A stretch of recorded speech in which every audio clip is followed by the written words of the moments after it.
Welcome to the Lead to Succeed podcast, a podcast where you hear firsthand leadership stories, tips, and hacks to enhance your life and career. Brought to you by Zahi Abdeen and Usama Al Musa.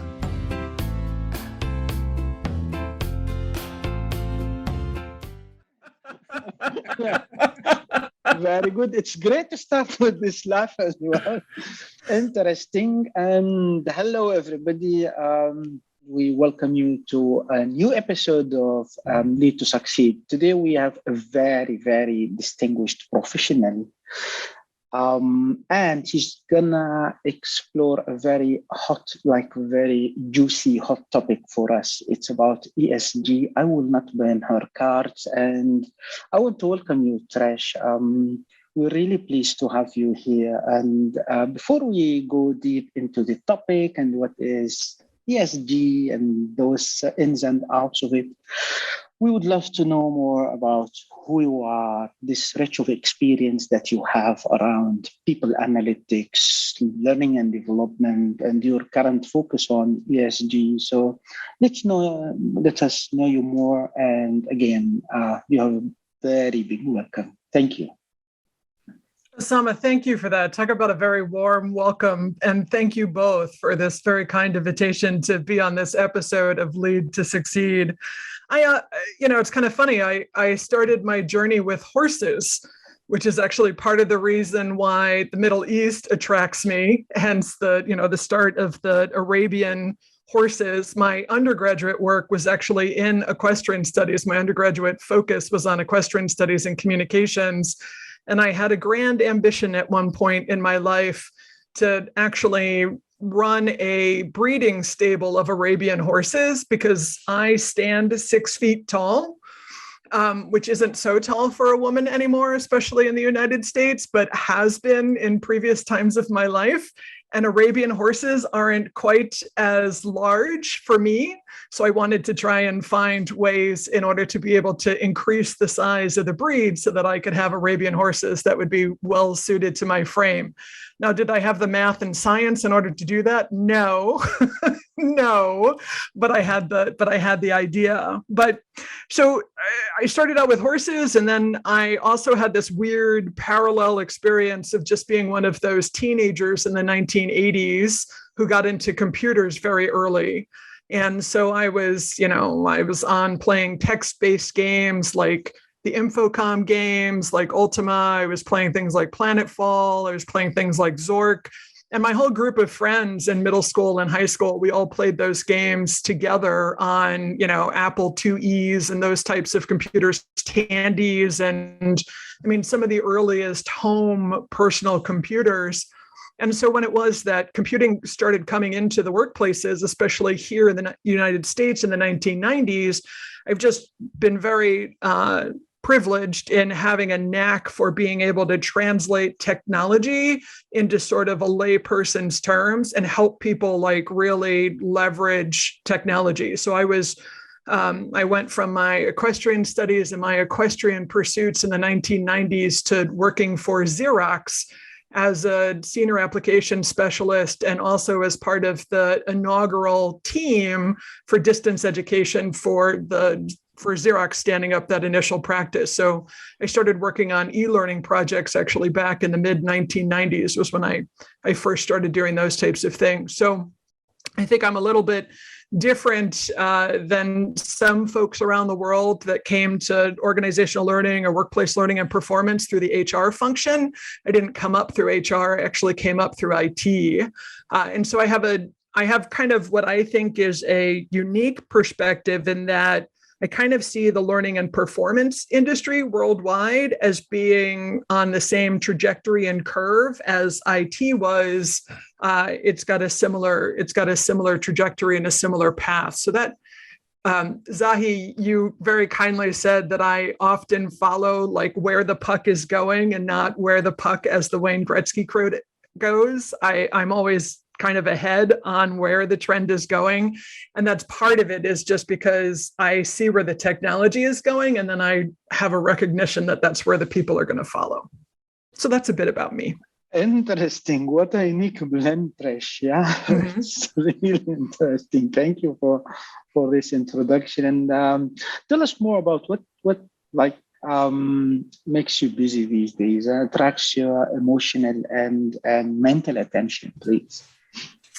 Yeah, I've been thinking a lot, of course, everything that's going on around the world at this particular point in time. And I've been thinking a lot about family, not only my own family, but, families around the world. Again, I've had the privilege of traveling the world and being not only in conference rooms and meeting rooms and on campuses with friends and colleagues, but also in people's homes in different parts of the world. And I just keep thinking at this point in time, as we come into the close of 2021 and the beginning of 2022, is I miss being on the living room floor with people's kids. I miss being at being around the dinner table or the lunch table and debating topics and breaking bread and that understanding, right? And I have thought to myself in times past, I wish I could get every American a passport and take the entire country on like a field trip overseas, because the only way that we're going to really come together and understand each other as human beings is to be able to meet in country with each other.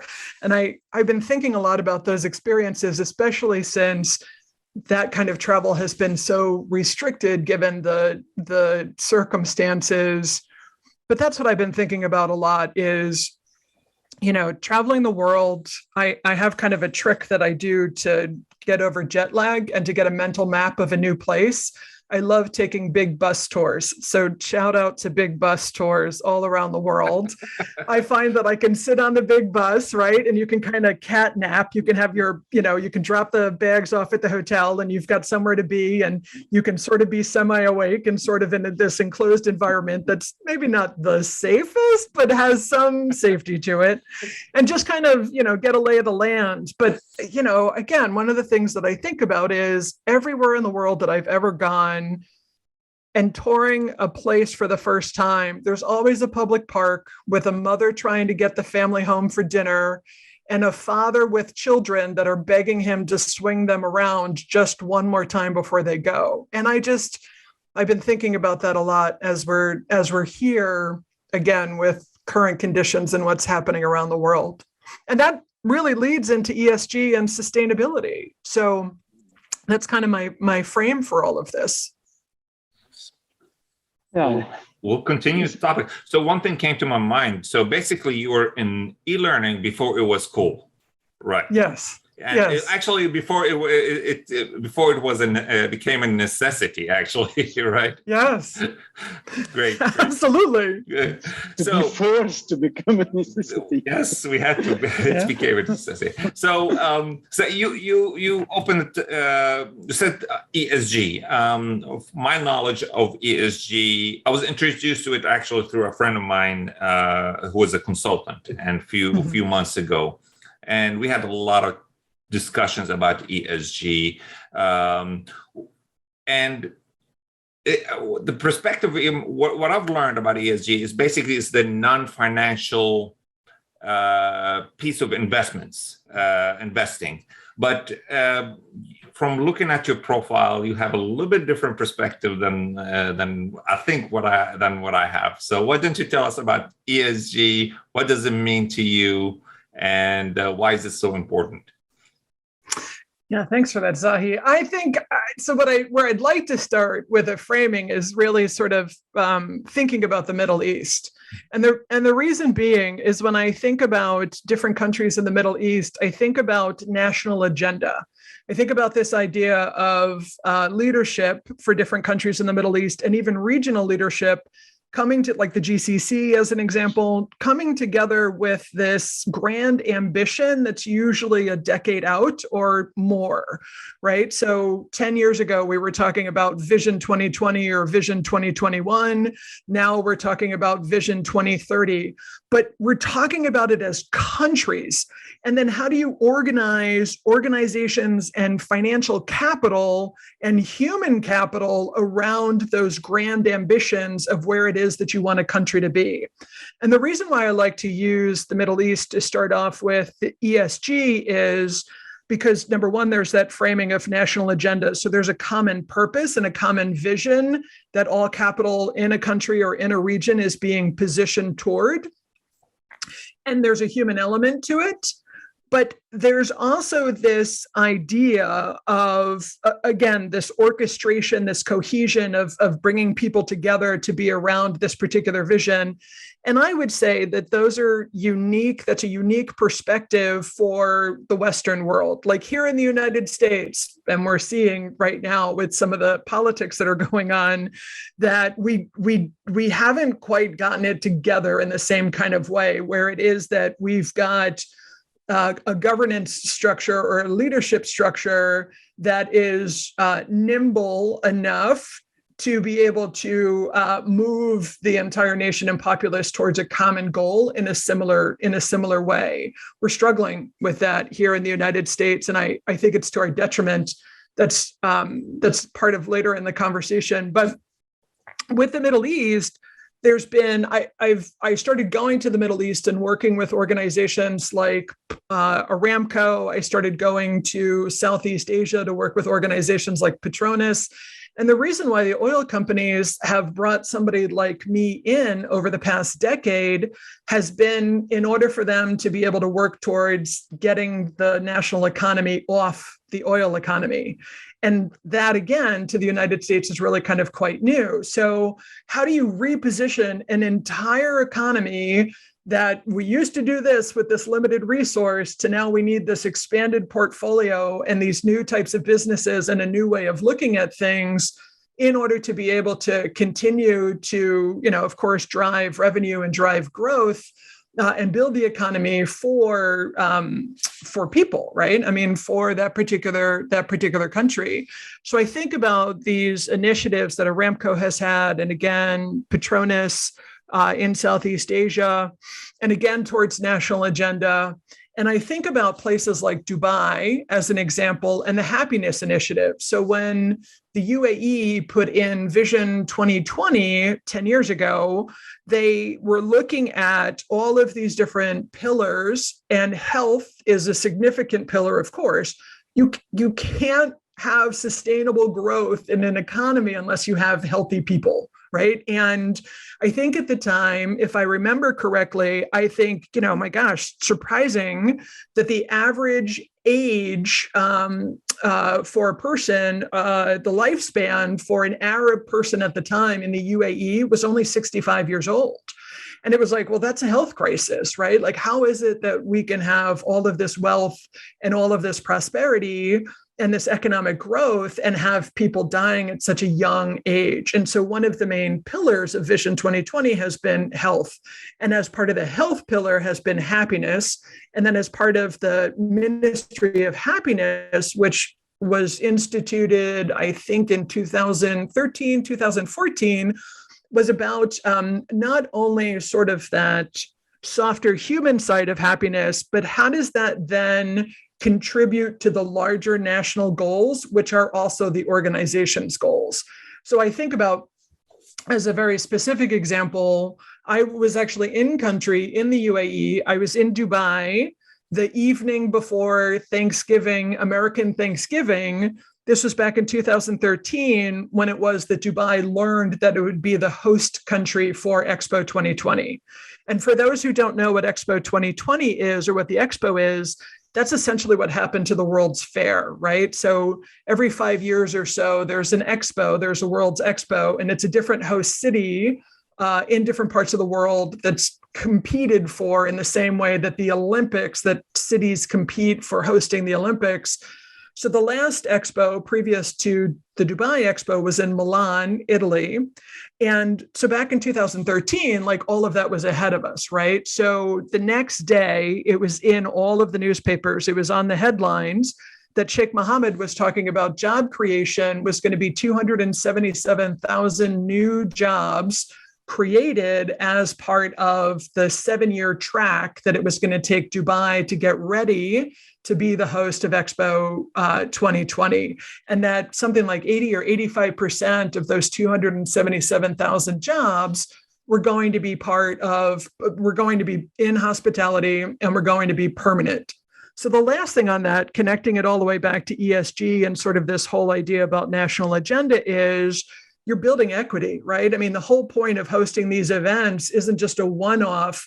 It was expected that 85% of 25 million tourists coming to Dubai would be in region experiencing the Middle East for the first time. And you want that to have staying power. You want people to come, have a fantastic experience, and you want them to come back. And you want them to then use Dubai and the UAE for leadership programs, to have events, to bring their families, to those types of things. So it's got longevity to it. It's got this long-term plan to it. So how do you position around that? Well, part of it is happiness. You need to be able to offer a guest experience, especially when you're talking about attracting, at that point, initially it was a focus on a lot of the Western world, and here the United States as being like one of the main audiences to attract for the first time to the Middle East by coming to Dubai Expo. That was part of the original marketing plan. And what they wanted with the happiness initiative, and having the happiness initiative not only be a core part of health, but then how do you bring that into your government agencies so that across the board, when people land, when they are at the airport, when they have to interact with police, when they have to interact with a government agency, how do you make sure that people have such a phenomenal guest experience that they feel comfortable, that they have a great experience, and they want to be able to come back, much the same as any other hospitality and any other type of hotel experience. And that, to me, in a nutshell, is ESG. It's being able to have these other performance metrics that include prosperity and profitability, but also include these other elements as well that have to do with people, planet, and governance in order to be able to drive prosperity for all. Thank you. What a great explanation. We know that ESG is about sustainability. ESG stands for, of course, environmental, social, governance. And it's all about sustainability. And I love how you connected ESG to people, to happiness, and I like that. I've never heard anybody describe it that way. But if you think really deep about it, it is about happiness. It's about our well-being as human beings. So thank you for that. And my next question is, how can leaders see the importance of ESG, and why is it important to them? Why should they educate themselves, and why should they educate others about ESG? Yeah, it's a great question, Zahi. So it has to do with organizational metrics now changing, right? So regardless of where it is in the world that you are, not only do we have the economics and longitudinal studies to actually show that sustainable business and being able to have a focus on environment, have a focus on society, have a focus on governance, in addition to profitability, drives more profitability. I mean, just ask Microsoft, right? I mean, we can see it with Microsoft in the way that Microsoft has repositioned under Satya Nadella, is that it's not just about the organization itself. Microsoft as an organization has become porous. It's become very embedded in the communities in which it operates. It's also become very embedded within its partner community. So he's really shifted as a leader the whole idea of Microsoft, again, just being, isolated as this organization that has these hard boundaries, to being more of this, porous and flexible, so that they now have, he is really shifted from that know-it-all kind of standpoint, like we must be Microsoft and we must know it all as engineering and be the top of everything, to now that learn-it-all kind of mindset, where you're constantly learning, where people are constantly evolving and constantly growing. And if we take a look at Microsoft's revenue since he took the reins in 2014, we can actually see not only the growth in how it is that Microsoft has performed as an organization, but we can see a lot of that growth has actually happened in their partner ecosystem. It hasn't just been limited to what's happening with their workforce, just as, again, one sort of isolated entity. It has to do with being able to grow throughout this entire partner ecosystem. And it also has to do with, again, the way that they operate in order to have that ecosystem, in order to attract the right talent to Microsoft. Then it's due diligence in how it is that they're representing themselves, the way they conduct themselves in the different communities that they serve. Because number one, people want to see representation. And number two, we have a need, right now of trust. And one of the ways, especially with all of this uncertainty that's going on in other parts of our lives, is that it's become where CEOs and organizations and leaders around the world, we just general citizens are looking for places to put our trust, because some of the institutions and some of the other places that we used to put a lot of trust in, I think many people feel like have failed us. And so as human beings, in order for us to even survive as the social creatures that we are, we need a way of being able to understand friend or foe, right? So being able to have an understanding and that quick assessment of who's for us and who might be against us. And we look to our organizations and leadership in those organizations in order to do that. And so we're looking at them. What are they doing about the environment? What are they doing about climate action? What are our organizations doing about social injustice and social equity? What are our organizations doing as far as governance and representation and board composition and workforce composition and succession and all of those types of things that's now on the agenda, down to people who work for an organization, people who are prospects, who are prospective talent for an organization, executives that are being attracted to organizations, partners, suppliers, and all down the line. It's really something that people are now taking into great consideration in the brands that we buy from, and again, the brands that we interact with or work with or touch in any kind of way or allow to touch us. Trish, this is very interesting, and correct me with my understanding. I might be fully mistaken with it, but as if I see now we're moving or shifting like from organization-focused goals or internal-focused goals into external somehow, maybe internal plus external, and we're it's more into like the external to be a luxury or something I commit myself to partially. Yeah. Now we're talking about goals, and here comes in mind. So conceptual now. How should leaders, organization leaders, businesses think of ESG? Is it another corporate social responsibility? Shall we need to force it somehow, or is it a byproduct of our org development? How to consider this? Yeah, it's a great question, Osama. I think the big thing is to take a look at, first, in the countries in which we operate, what are the regulatory frameworks? Because a lot of the regulatory frameworks now are moving towards ESG as performance initiatives. Again, because we are aware as nations that there are some critical social issues that we need to address. There are critical climate actions that we need to address. As an example, here in the United States, I'm originally from New York. If with the sea level rising, we're going to lose New York City, we're going to lose the island of Manhattan in my lifetime, if it is that we aren't able to get ahead of climate hazard, right? So I think leaders understand at this particular point in time, I think the debate is over that climate hazards and climate hazards are real. We've got, I think the last report that we had here in the United States was 1/3 of corporate assets will literally be underwater, will literally be at risk because of weather events over the next, decade, if it is that we don't do the things that we need to do to come together with climate action in order to be able to control the temperature, right? To be able to sort of reduce the temperature. So there's this mandate. We're at that point in time around climate as an example where we need to take more action. Otherwise, we lose it all, right? We're just, so when we start talking about corporate assets, if leaders not paying attention to that, I don't know a bigger stick.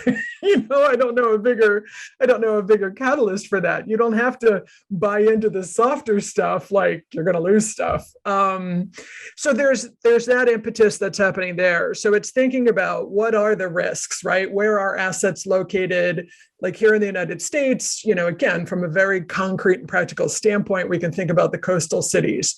We can think about the coast of Louisiana. We can think about New York. We can think about Miami Beach. Like these are areas in the country that are under threat. And if you have operations there, then you need to be attentive to what it is that needs to happen with the organization right now around climate action, like decarbonization, getting to carbon neutral, and having not only goals with any one of any number of different frameworks that are out there, but also meaningful action, right? Like what are the actual steps that you're taking with operations, with decarbonizing supply chain, with the partners that it is that you work with how do you decarbonize products and services?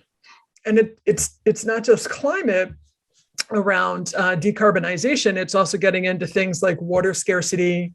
It's getting into waste. What do we do with waste? So, it's all of these big problems that we have to come together and solve because, again, we have a lot at risk if we don't do it. And we have a lot at risk at this point in time that's in the near future, like, within the next, and depending on what it is that you're looking at, there are things that are happening now. We can see with the weather around the world.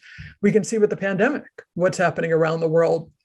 So how do we have attention to not only what's happening within the organization and leading the organization and leading our workforces, but then also this idea of community and being outside of the organization?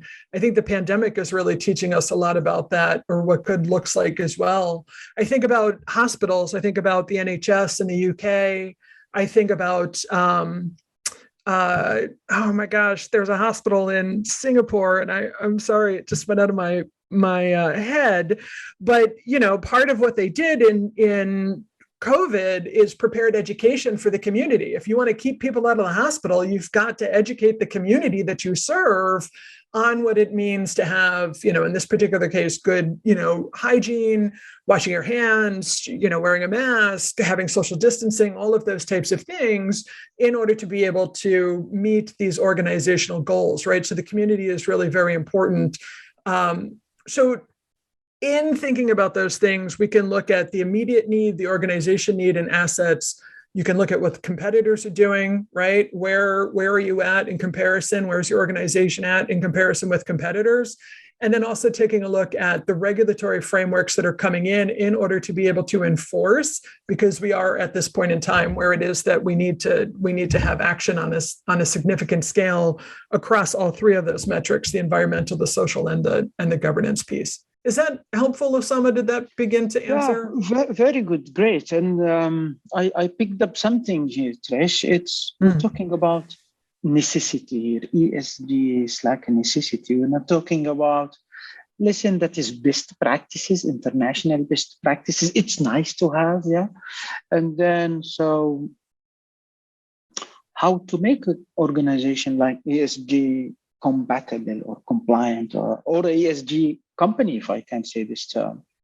So from where to start, how to do?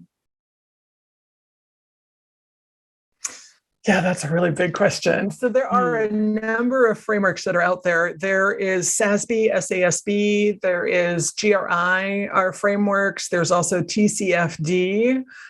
So again, what's happening is that a lot of organizations, again, it's sort of the adoption of those different types of ESG related frameworks are very regionally focused. And again, part of it is because of national agenda and regional agenda. You need to have everybody that, again, in that ecosystem on, the same framework. So it makes sense. Like as an example, in the UK right now, TCFD is being adopted and it's actually now being enforced. So there are TCFD criteria around ESG. I know this is an awful lot of acronyms, but there are these regulatory frameworks that are now being enforced by governments that organizations of all shapes and sizes across all sectors now have to follow. So in the UK, as an example, we can see things around gender equity and gender pay.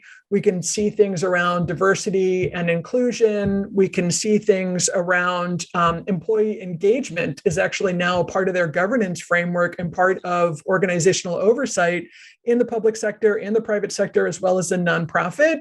These are all under the same ESG umbrella. Like, we may think of them as just sort of in the talent space or in the HR space as just being sort of compliance. They're not just compliance. They're about this necessity. Osama, I think that's the word, right? Is that these aren't just mandates. These are mandates because we're at this critical point in time as a species, like where we have to get this, we have to be able to get this stuff done. Here in the United States, we can see what's happening with the regulatory framework with the SEC. And we're waiting actually now, any moment now, we're about to see that the public sector is about to get climate disclosures that are required as part of corporate governance and corporate reporting. And we already saw that with human capital reporting that actually started, that was brand new last year, that there are now disclosures about our workforce that public companies in the United States or that are publicly traded in the United States now have to make. And that's the first time that we've added people to corporate governance since 1934. I mean, up until last year, the only thing that was required in the US that you had to talk about on your 10Ks, on your annual report as a company publicly traded in the US, was the number of employees. And usually that was interpreted as full-time. Well, what does that mean nowadays with gig employees? And, we have all these different types of employment schemes that really changes. And again, it goes back to risk. If you're an investor, especially an institutional investor, if you're a family home office, if you've got money and you're putting your money into investments, you want to know what an organization does with its people, because people is where the risk is and people is where the value creation is, right? And so that's why it is that we're seeing the regulatory frameworks come in the governance of organizations as well, is to be able to get all of those pieces together so that we can see how organizations are using human capital. And a quick mention on that, a lot of times people in the talent space or in the people space get kind of concerned about the term human capital. Human capital means what it is that we as humans generate. So it's not about people, it's about our talents, like in being able to engage people, in being able to leverage human ingenuity, social relationships, being able to build brand, again, going back to like kind of, guest experience and the services that we provide, the products that we produce, having that people element and human innovation and ingenuity, all of that is what we're producing as human capital. The intellectual property that we produce, solving these types of problems, like again, around water scarcity and decarbonization, like all of that comes down to the ingenuity and innovation that we as humans produce, and that are human capital. And there are many organizations, Unilever would be one of them, where the thought is that human capital and those human talents are actually on loan from the communities that we operate in, right? So this isn't about the exploitation of people. This is about the leveraging of people and how it is that we have human flourishment and we have healthy organizations and healthy communities where we all go forward. And again, there's a lot of hard data and a lot of evidence now that, organizations that run like a sustainable business with responsible CEOs are much more profitable than their peers that have kind of an old mindset. What comes in mind now is the prerequisite. So is there anything about this organization qualifies to be an ESG, or other organization would not be with certain qualifications to get into that, or it's something to cover all? That's a fabulous question. And again, I would look towards, as an organization, especially organizations that are dependent on financing, right? And which organization is not dependent on financing to some degree? I would start there. Like, what are the requirements? So as an example, Hermé International, the investment fund out of the European Union, they actually now require, and they handle, I forget, I want to say it's a significant amount of money that's assets under management, right? Anyway, I'm not going to say a number, but they now require all the organizations that they're going to make an investment in or currently have investment in to have a one-page purpose statement on what is the purpose of that organization and its role in society.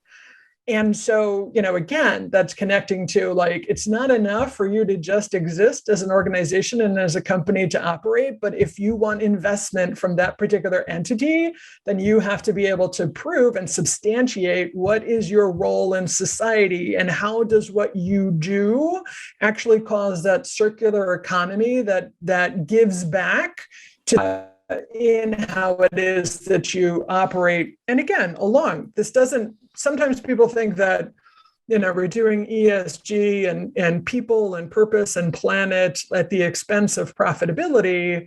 And again, I would suggest that the data is not there to support that. The data is there to support that organizations, again, that are moving towards the sustainable business are better.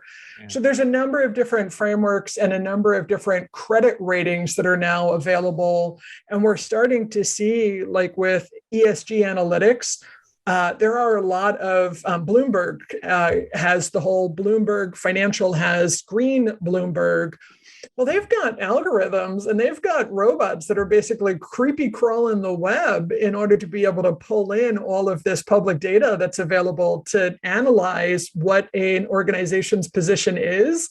And if you're not attentive to that data, they're already scoring you with an ESG score, right? So and that's your reputation. There's your organization's reputation. So if leadership is not attentive to those types of analyses being conducted in the data that feeds them, and how it is that any of the news, the PR, the corporate governance, the reporting, anything that's publicly available, it's already being collected and analyzed using artificial intelligence in order to develop these scores. So we should have a responsibility to that. On a very practical standpoint, for the people in the people professions, right? So if you're a CHRO, if you're the head of talent, we also now have ISO 30414, so the international standards. And this is really helpful. Like when we think of ISO, we often think of ISO around quality for manufacturing, right? We think about ISO 9001. So this is ISO 30414, which is about human resource management, and it covers 11 different categories within HRM. But basically, it's about HRM in service to being able to translate or transmute human resource into human capital, right? And how do we do that, again, in a way that has shared value and shared purpose? There are also ISO standards for sustainability. And I want to say that one of them is ISO 14000 is also a sustainability framework as an organization. So there are, again, lots of different frameworks that are available out there in order to guide this process. Which one to choose is going to depend on your particular need, your particular positioning. Again, when you look at financial, when you look at regional, when you look at regulatory, when you look at legislative, that's going to guide the decision on which framework or frameworks one would want to use, both as an organizational level as a board, and of course at the people level as far as the execution on the people strategy. We would be remiss, if I may, if I didn't talk about the United Nations Sustainable Development Goals. And that's another big thing we're starting to see, and we can see it here in the United States and again across the world, that we've got, we just had COP26, right, in Glasgow, coming together as far as, this is a team effort. These are countries coming together and regions coming together in order to get this done. None of us in any country around the world are an island anymore. We're in this together, whether we like it or not. And it's that systems thinking, right? It's that, really having that understanding of the integration that we can come together as humanity and be able to bring these things forward. And the United Nations Sustainable Development Goals, are a massive part of that. So we can see a lot of organizations now are aligning to what's called the SDGs, again, the Sustainable Development Goals.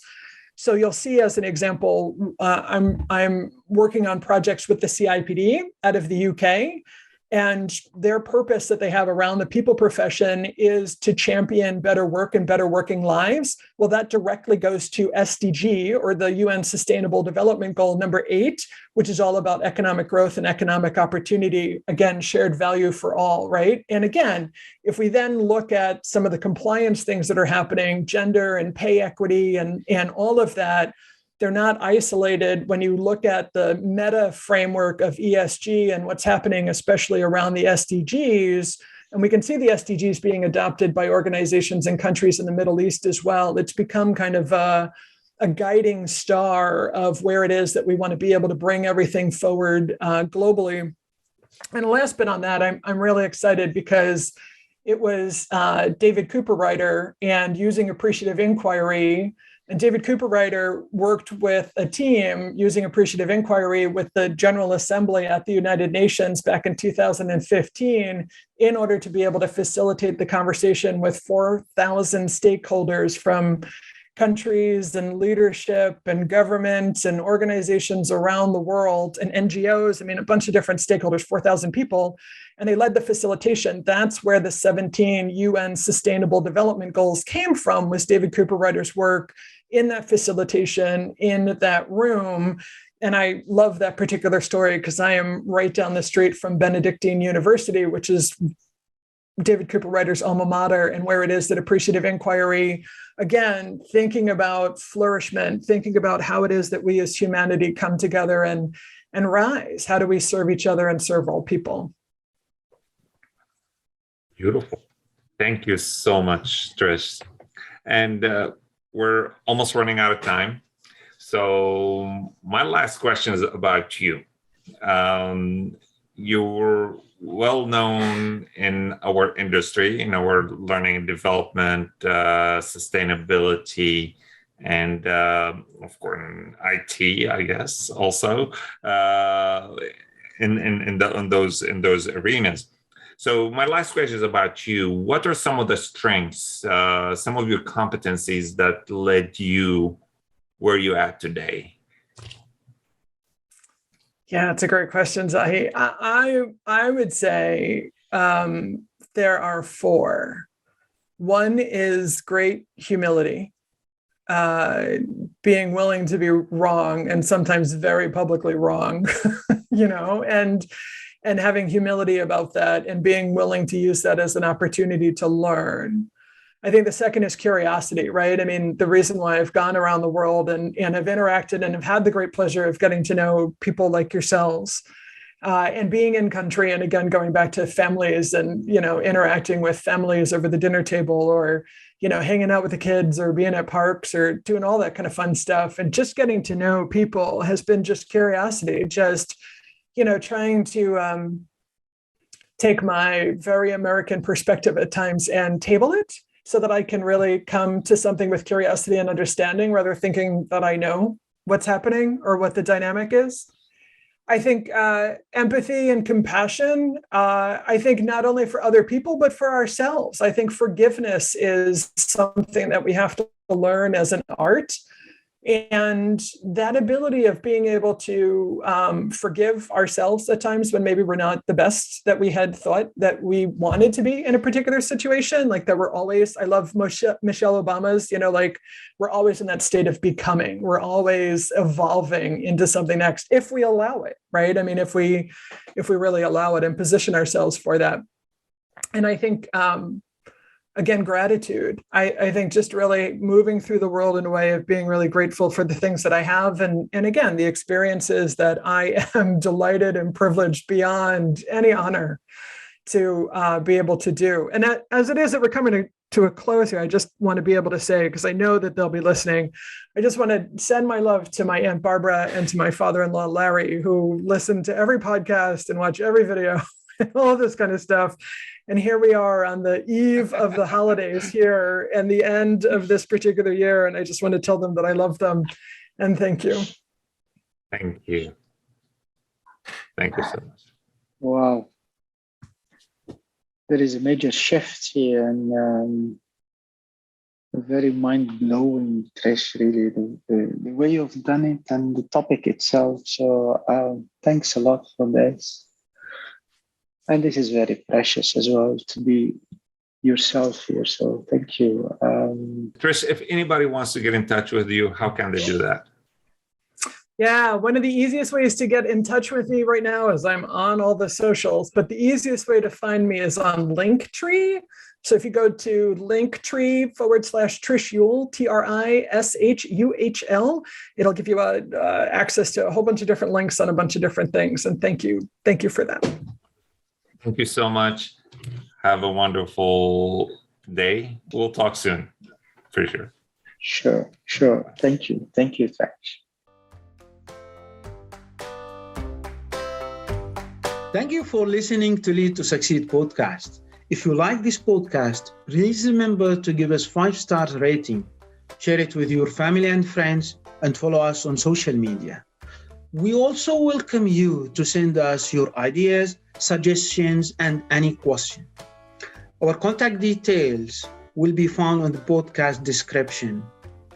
This is Osama and Zahi, and until next time, make sure to remain authentic, keep learning, and to enjoy life.